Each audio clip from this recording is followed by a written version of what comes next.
One of the best pieces of advice I ever got came from an agent who rejected the book, but she gave me such great advice. I had originally written the book where Alexa Glock was a Kiwi, and that was hard, writing outside my uh, own culture of being an American. So I switched Alexa to be an American. She's from North Carolina and she's working in New Zealand on a visa, and that way I can play up. I can play up the fish out of water, and she blunders and she doesn't know what yeah nah or the wop wops are, or somebody says chur and she's like, what does that mean? So that's a lot of fun. I really like making people laugh in my books. It's not a sort of a laugh out loud laugh, but people chuckle when they read my books. She's a pretty funny character. Hey everybody, welcome back to Living the Next Chapter. I have another amazing author joining us today, and I want you to know that writing a book can happen at any time in your life, and it's exciting when you become an author and you find your spot and you find something that's your new passion. And my author today is Sara, and we're going to be talking about her book, her journey, and how a trip at a place in another part of the world kind of spawned the idea of becoming an author. I'm so excited to have Sara on the podcast. Welcome, Sara, to Living the Next Chapter. Thank you, Dave. I'm so happy to be here. It's exciting. Tell everybody where you are right now in this big world of ours, and then I want to talk a little bit about another location that you were also at one point. Yeah, another great location, but I live in Durham, North Carolina. Excellent. Dirty D. Dirty D. There you go. I love it. But you went to another place in the world and found your author self, right? That's right. Is that true? That's right. Tell us about that. My husband had this great idea. He recently retired and I was still working, and I'm like driving off to work every day, kind of like, oh, he's staying home and I'm driving to my job as a middle school reading specialist, which was a great job, but still. And he kind of pumped my vibe and said, hey, how would you like to take a year off and go live in New Zealand?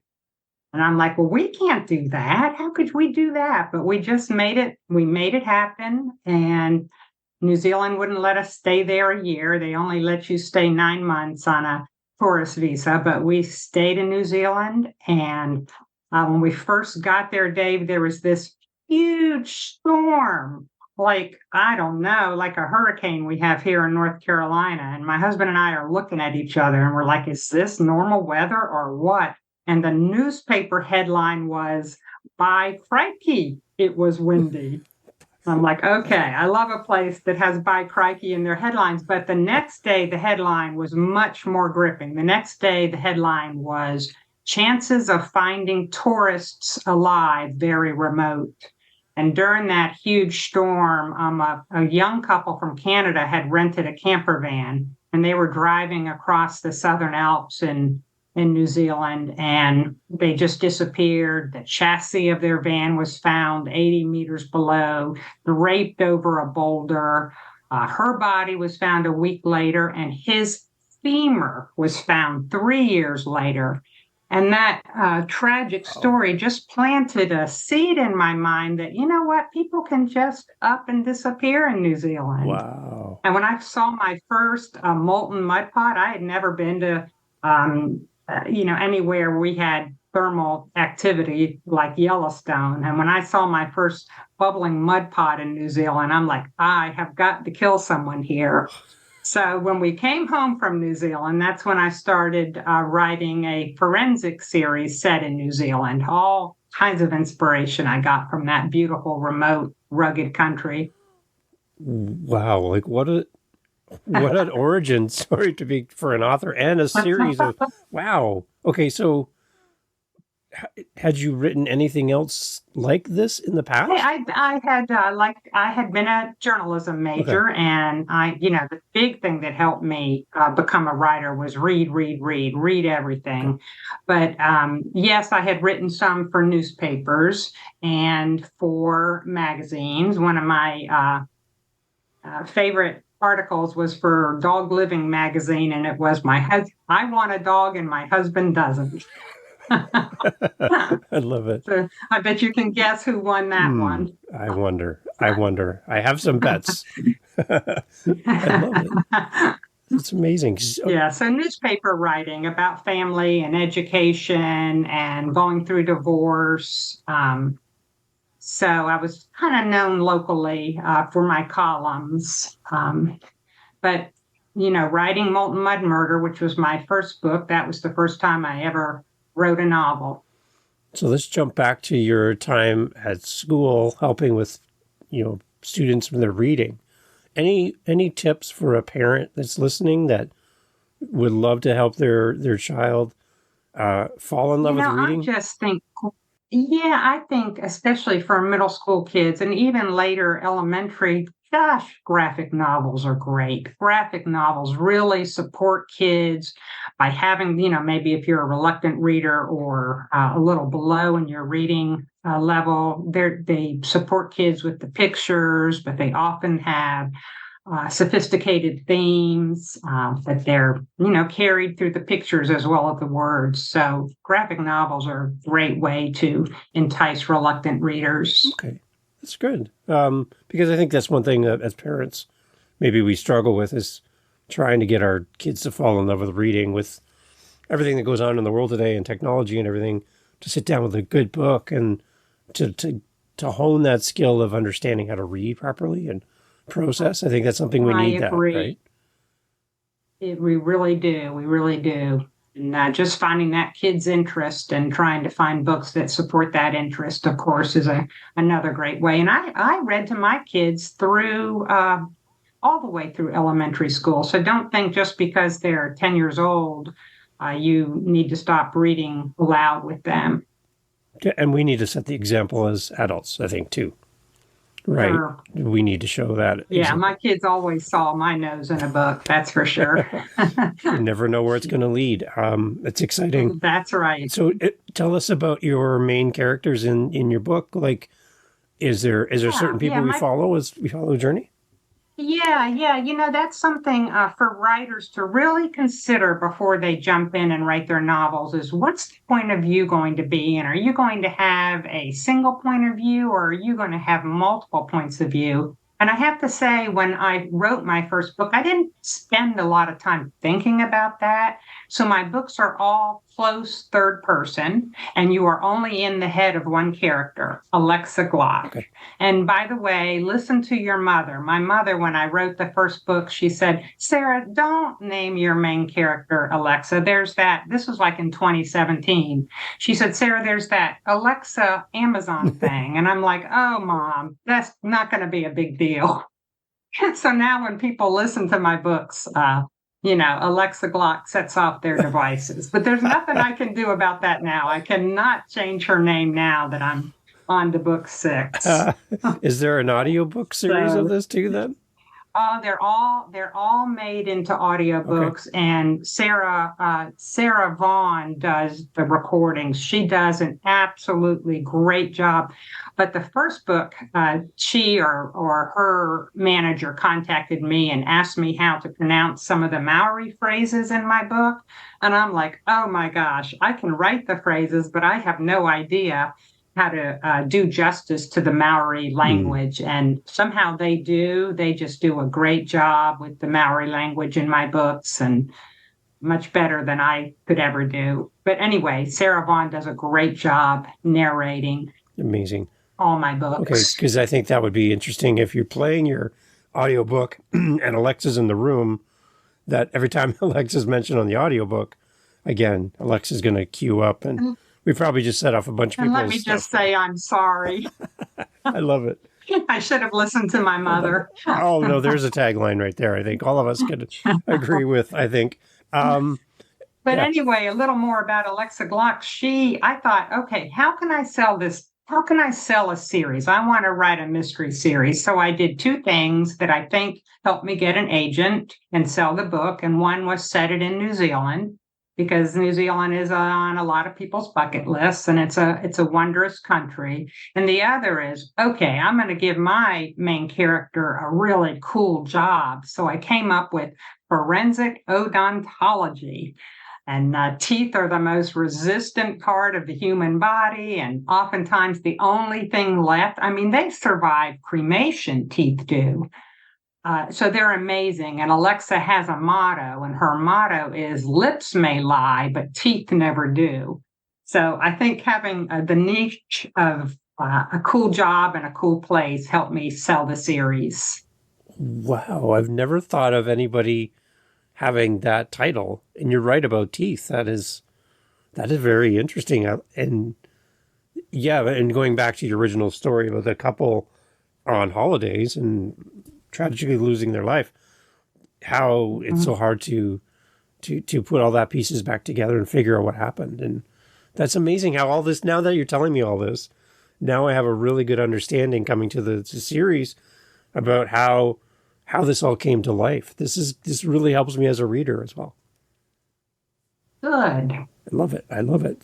You will learn fascinating things about forensics and about teeth and about New Zealand and about the culture and the Maori and the birds of New Zealand are amazing. And all of that finds its way into my books.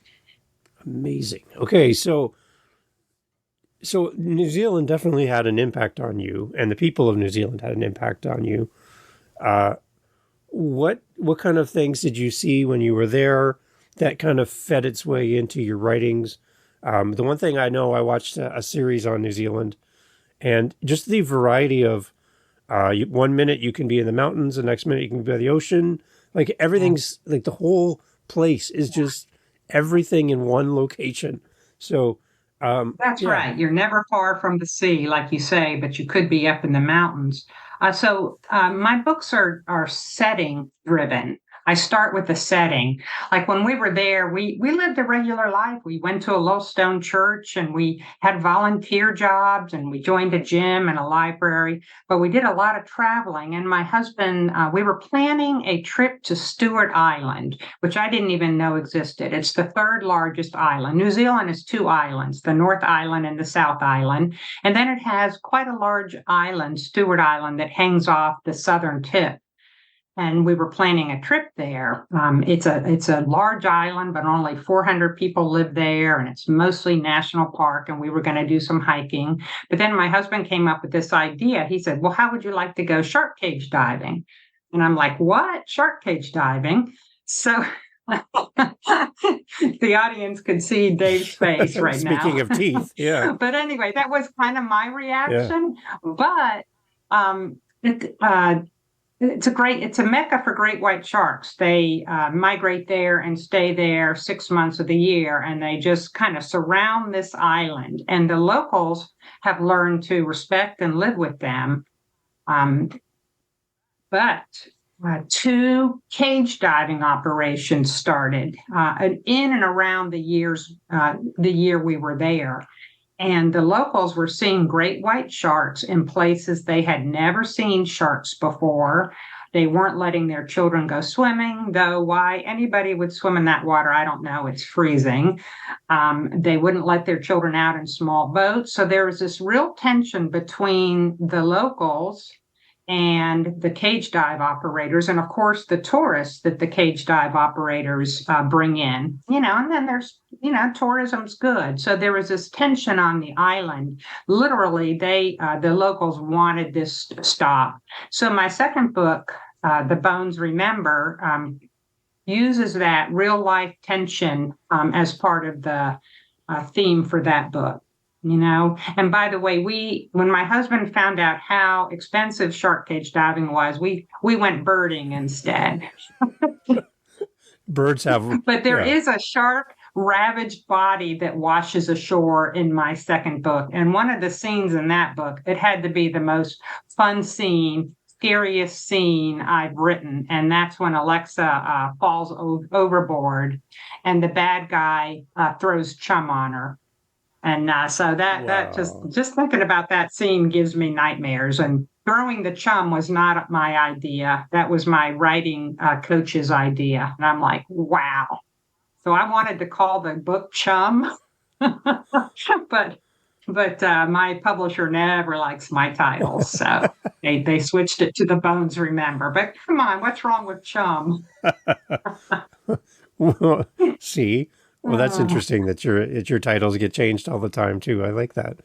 yeah. So, okay, there's so much here. Like, you have to have some sort of knowledge about what you're writing about. You can't just make up facts, and you got to know what you're doing. How much research have you done into your main characters, Yeah. what they would know, and what Yeah. would be common knowledge for them, and how do you know all this? Yeah, no, it's like you say, I was a reading specialist, so I have no forensic science background.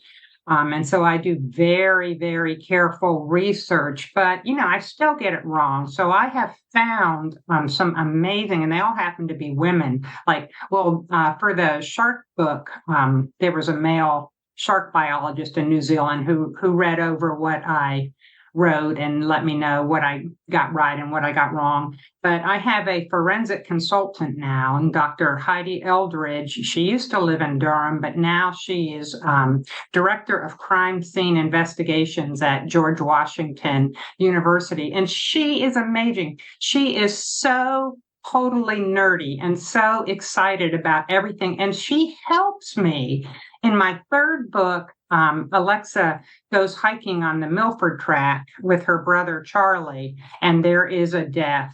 And Alexa is examining the body, but rigor mortis has set in. And so I did all my careful research about how you break rigor mortis to take fingerprints. And so I came up with the hand boiling method. And I was just so excited to use this method where Alexa is dipping uh, the dead woman's fingers in a teacup of warm water. And Heidi read over that scene, and this is what she said. She said, "I love that you brought in hand boiling method. This is a fairly new method that is still gaining widespread knowledge and acceptance, and it is so cool. That said, you're not using it right." And so she proceeds to tell me, so I couldn't use that great scene. And she says, if you're interested in how to break rigor, there are two main ways that are used. And do you want me to Yeah, share that, please. This Dave? is Oh fascinating. my Come gosh, on. this is so, I know this whole forensics is so fascinating. So this is Heidi. The first is brute force. You essentially try to bend the wrist or fingers against the rigor, pushing as hard as you can repeatedly until it loosens. You often hear a loud cracking sound when doing this. And then she says, I have had to physically jump up and down trying to break rigor on someone. I'm like, Oh, oh my gosh. And then the other way is a bit gorier, and that is cutting the tendons of the wrist. Um, and that results in blood dripping out of the wound, of yeah. course. So readers will have to read my third book, The Bone Track, to find out which method Alexa uses. So anyway, these experts are fantastic. I have there's such a thing as a forensic chemist who has helped me understand all the fascinating DNA or all the fascinating things you can find out from a molar. In my fifth book, Alexa finds out where a person grew up by measuring the strontium isotopes in their molar. What? Where they grew Isn't up? that amazing?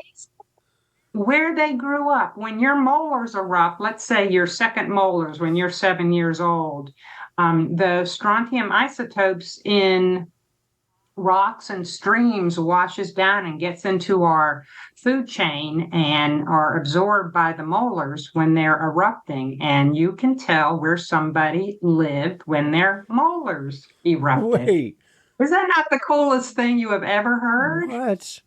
Wow. I know that the world of teeth is amazing. It is just amazing.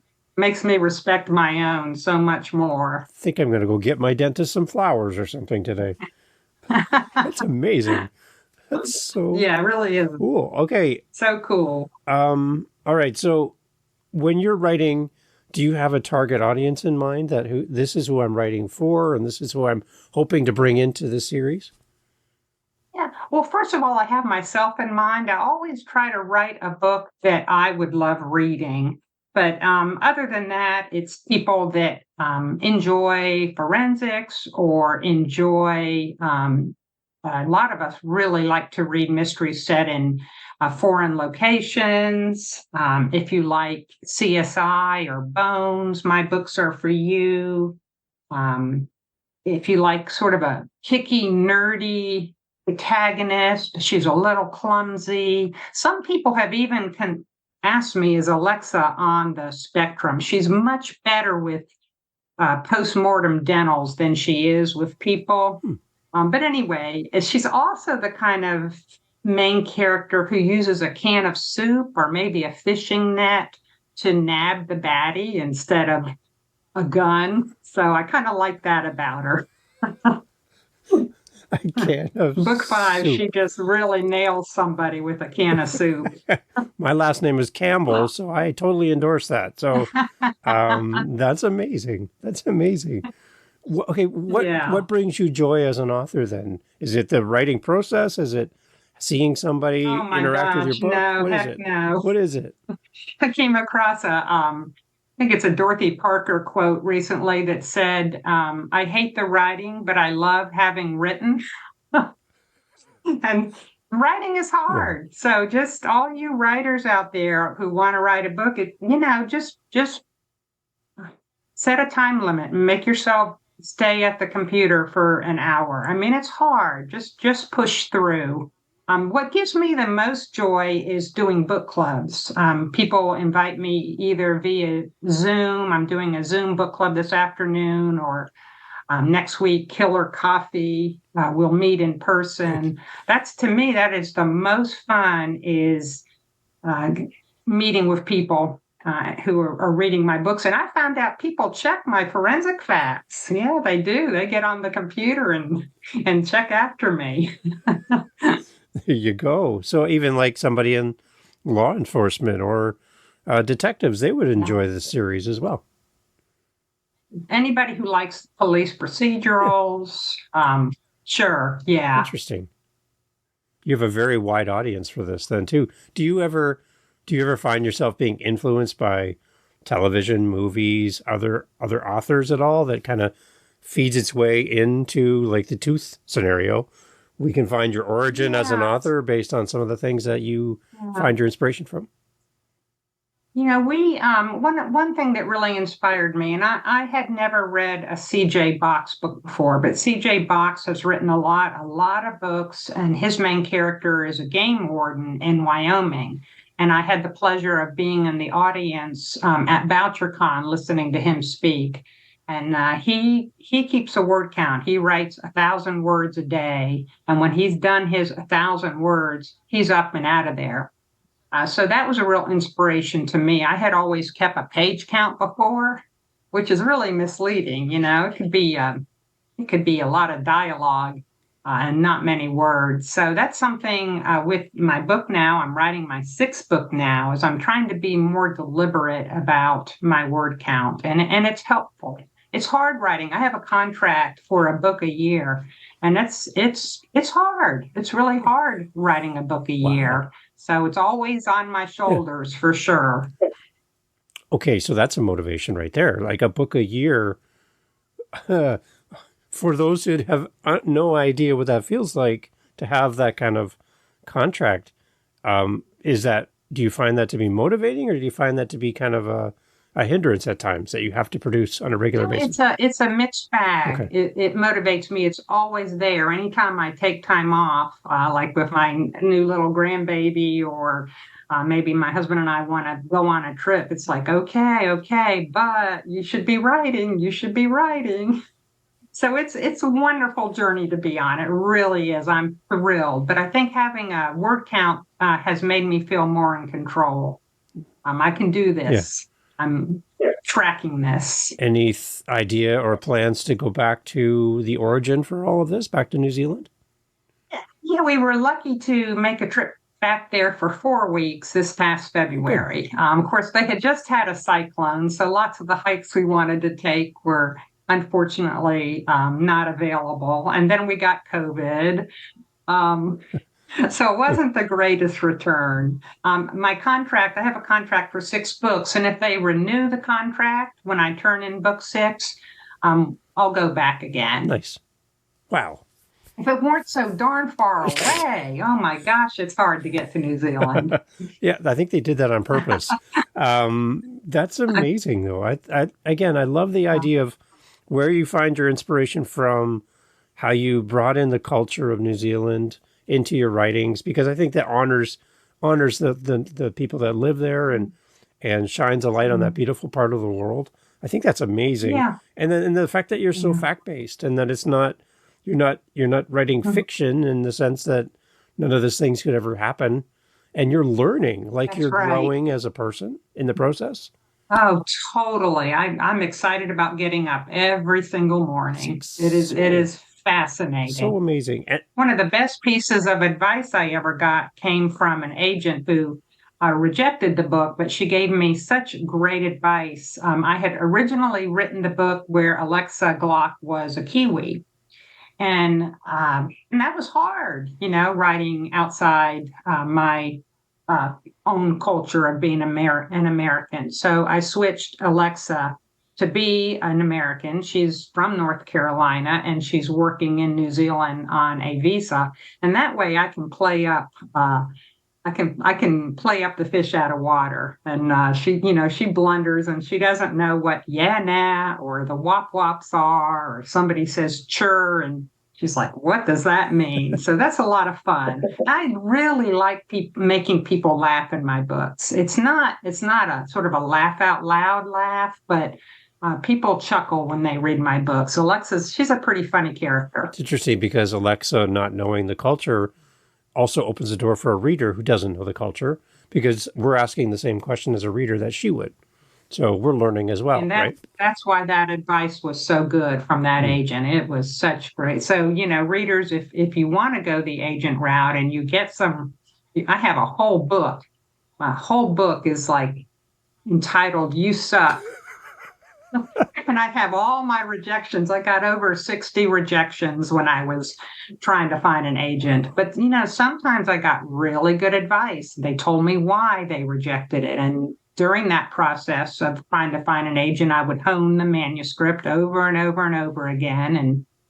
But anyway, that was such good advice to make Alexa an American. I like it. I love it a lot. And you have a great little PR agency helping you. Hannah has been so awesome for bringing me great, amazing guests for my show. I love working with her Yes. one-on-one. As a host of a podcast, I want you to know that you picked an amazing person to work with. But talk a little bit about She is Hannah. great. Yeah. Spellbound Public Relations. She has just done amazing things for me. If when you get a publisher, your publisher will do some publicity for you, but not much. Unless you're somebody really big like Louise Penny or someone. Yeah. So I supplement what Poison Pen Press Source Books does with me with Hannah, and her idea was let's do some podcasts, and I think it's just the best idea in the world. So highly recommend Hannah's Spellbound Public Relations Company. She is amazing, and I'm biased because I'm the host of a podcast, but I do think that podcasting is great for the listener because they get to hear your voice, they've got to hear some of the behind the scenes of your series that they might not have known of when they see it. They see your series online or in a bookstore. They don't know all of the things that have gone into this, the passion, the journey that you're on, and all of that. And now it's like, I need this. I need these books. I gotta go get these books. So, to that point, then, Sarah, where do we find everything? How does a reader, how does another author find you? One of the things, my Poison Pen Press Sourcebooks publicist said is, you need to be on TikTok, and I tried TikTok and it was just too much for me. So I'm on Instagram. I am on, Instagram is Sarah Johnson Writes, and Facebook is Sarah Johnson Author. That's also my website, Sarah Johnson Author. And I do a heck of a newsletter. It comes out once a month, and it's always got some cool forensic fact and some cool fact about New Zealand. I always, in fact, maybe I would like to interview you, Dave. Oh, I always have an interview with an author or somebody in the business. wow. In my newsletter. But anyway, you can sign up for my newsletter on my website. Excellent. And now what's coming up? What's next? I want to make sure we cover a little bit, excuse me, into the future. Tell us where you're at right now in your journey. Yes. So, oh my gosh, Alexa is on a glacier. So I'm writing book 6, and I'm calling it Fire and Ice, and I know they'll change that because they like to put bones in my title. But Alexa's a little clumsy. So what could go wrong, with being on a glacier with Alexa Glock? But what's happening is climate change is melting our glaciers and really, really quickly and sadly. But mountaineers who have gone missing are popping out of glaciers all over Alaska and New Zealand and the Alps. So Alexa's called to a glacier when a body pops out. Book 6 is going to be great, but then I don't know whether they'll renew my contract or not. So that's a mystery. And if they don't, I'm going to be okay with it because there's another book I'm just dying to write. It's a women's fiction book. It's a love story set at a retirement community. It involves dogs and bossy 52-year-old daughters. And so either way, I'm going to be good. So one last question for you. If Alexa was able to walk into the room right now and sit down here with you on the screen, and you could have a conversation with her, what question would you ask her that you don't know the answer to right now as the author? Oh my gosh. So, I love a forensic mystery that has just a little bit of romance in it. So Alexa has been kind of trying to figure out whether she wants to commit to the detective inspector Bruce Horn. And I want to know whether she wants to commit. I don't really know. So I would say, Alexa, what are your plans with Bruce Horn? Are you going to stick with him, even though he has two teenagers and you're afraid of teenagers, or are you going to push him away like you usually do? So maybe Alexa could tell me that. See, now that would be a great conversation to be a fly on the wall for. I'd love to be a part of that as well. That's amazing. So give our best to Alexa. We're cheering her on in her next journey, her next adventure. And I hope there's many, many, many more of these, because I can tell that this lights you up and gives you joy, and you love writing for your audience, and you're building community around what you're doing. And that's more than anyone could ever ask for. So I'm so excited for you and the journey. I'm glad that we get to connect and have this conversation. And I would love to keep you in our plans for the future and come back and give us an update on where you're at. Okay, would that be possible? And I want to thank you. I mean, you're helping us readers and writers and authors, spread the word. So I really appreciate you and your podcasts. Amazing. So everyone, you've got all the information. We'll also have it in the show notes, so you can click right through on your phone and go straight to Sara. Go out, support Sara, buy the entire series, buy them all, audiobook or physical book, and then not only buy them, leave an amazing review for each of the books in the series, and don't do great author, good story. Like, actually give us a really good review here. Come on, you can do this. You can be your writer yourself by leaving a great review. And wherever you buy your books, make sure that you support our local authors and the journey of them. You can see and you can hear in Sara how important this is to her. So we can do that as readers and fellow authors. Let's support each other and support Sara. So Sara, thank you so much for being on the podcast. Oh, this has been so much fun, Dave. Thank you.